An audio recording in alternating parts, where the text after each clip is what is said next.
So we are here on the Zero Empty Spaces podcast, episode 2, with our Boca Center resident artist, Marianela Perez, here in her studio in our 7th location at 5250 Town Center Circle in the Boca Center shops in beautiful Boca Raton.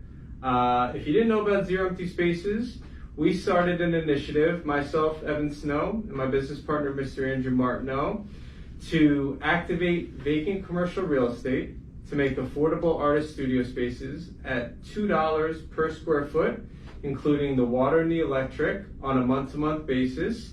It helps with various benefits for the property owners to having a space active, which helps with walkability, which helps with showing the space, which helps support the other tenants in the plaza. And for the artists, it provides a very unique, one-of-a-kind opportunity for an artist to have a space like this in a retail center for $180 a month with the water and the electric included, to create in where they have the added benefit of the foot traffic, of people walking in to support them.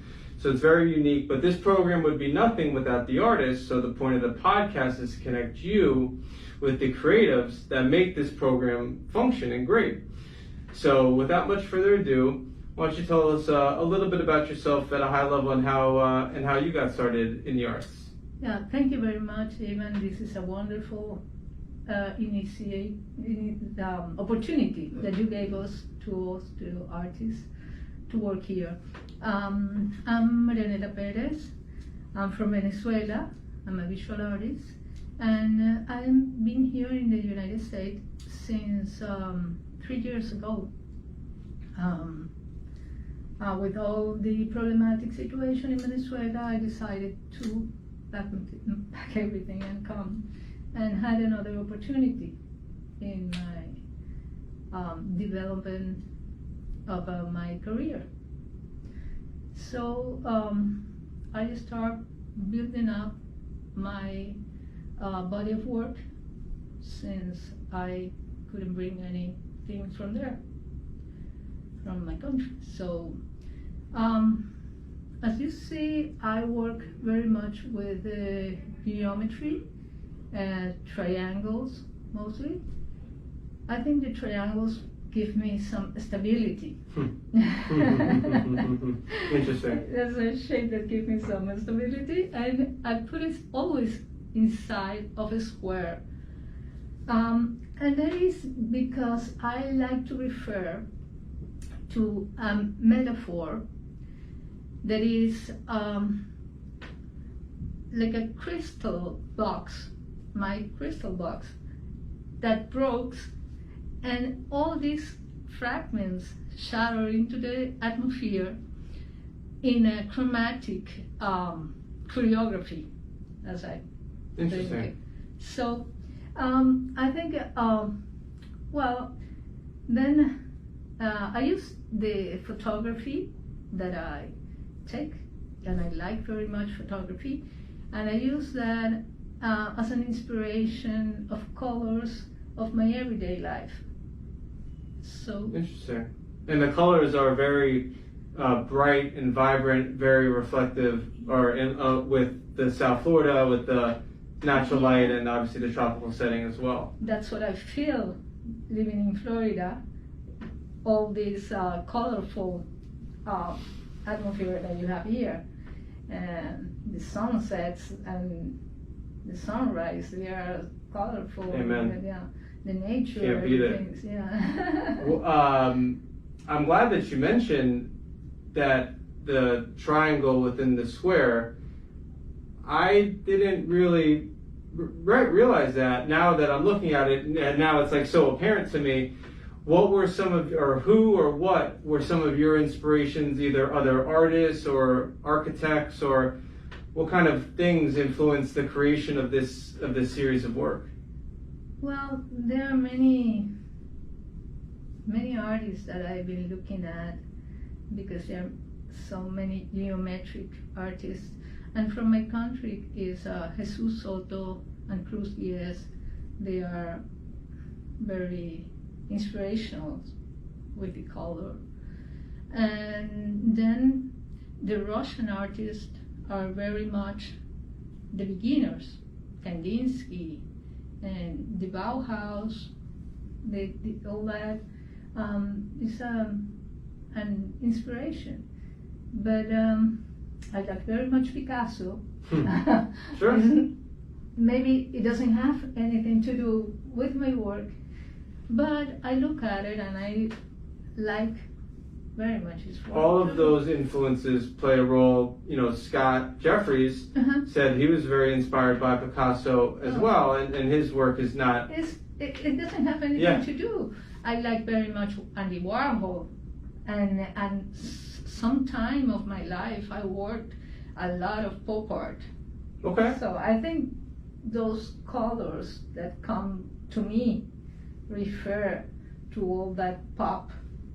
Also. The colors, the colors are very unique. It's not the same shade of purple. It's almost, is it magenta or?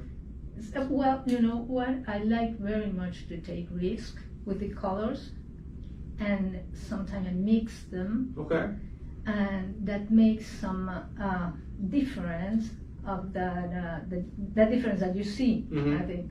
Yeah. No, it's phenomenal, and I mean, you don't have the same exact thing twice. It's all different. Yeah, and it's not. Well, I couldn't say that it's mathematical. I use more like a style or a philosophy. Or, I'm gonna grab a piece here for a reference. So what is the viewer seeing here? Well, these pieces, I did 4 of them in different colors. I inspired during these weeks of pandemic quarantine. I was trying to look for shapes with masks, with faces. I think was more or less what I was trying to express in a way, but some people see something else. But that's okay. But it was like I want to do something, this like a little mask here, and like play with the shapes. It's interesting that you told me right before this, when I walked into your studio, if the viewer can see up here, which I believe they can. Actually, I guess I could take this a little bit this way. Yeah, that these are birds. Yeah, people see it like birds. Sometimes they see that as fish down there. Very interesting.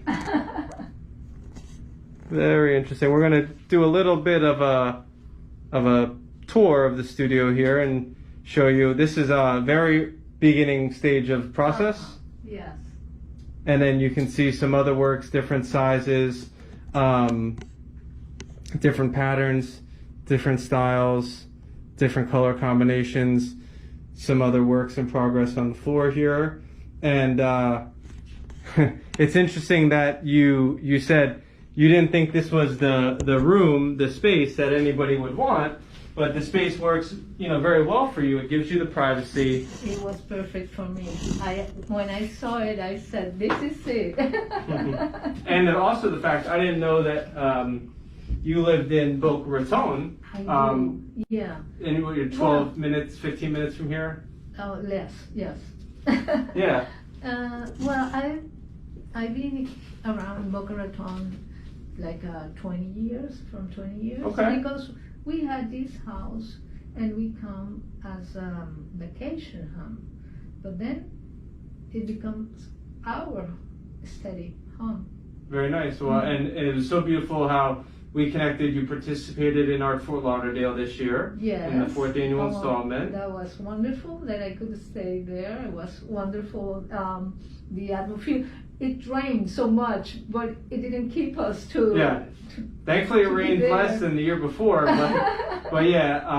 So we got to connect there, and then you obviously were in our network now and saw that we had this opportunity. So we're super grateful and glad to support you with the opportunity to have the studio. What does having a studio outside of your home in a zero empty spaces like this, what does it mean to you or do for you in your work and your process? Well, this is the first experience I have, and I wanted to have it because I work in my garage at home, and in some point with this time I was thinking that I had to get out and see other artists and see what they're doing and get connections, because we don't have the fairs now, we don't have the galleries. So when somebody told me about that you were here in Boca, because I was following you from years ago, that you started out in Fort Lauderdale,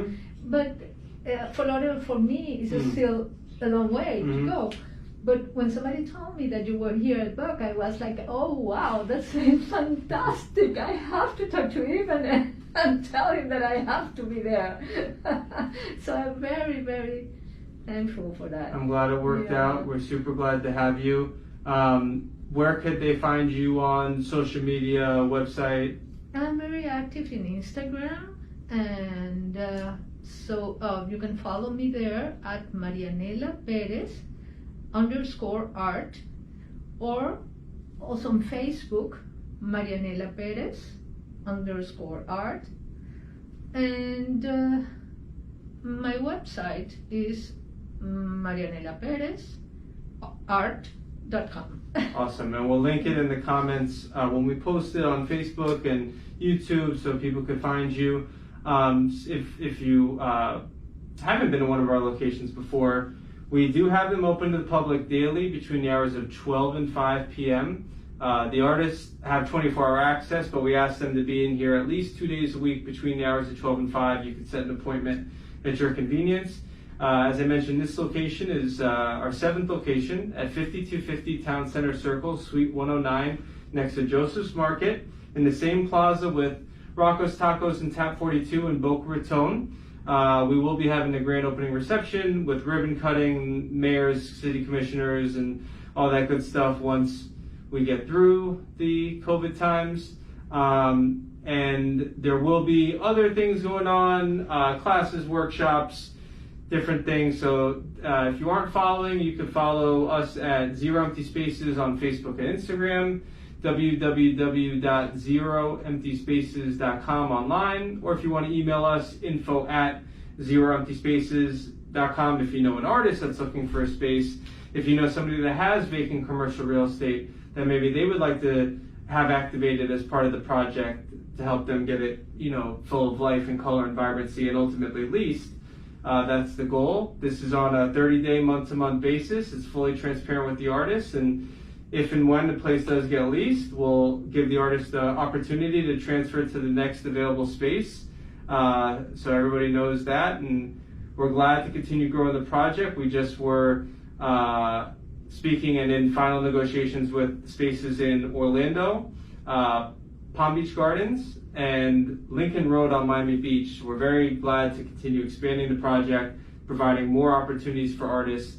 At $2 a square foot for 90 square foot space, with the water and the electric included, it doesn't exist. You can't beat it with a stick. So we're super glad to have you. We hope to see you guys in the space.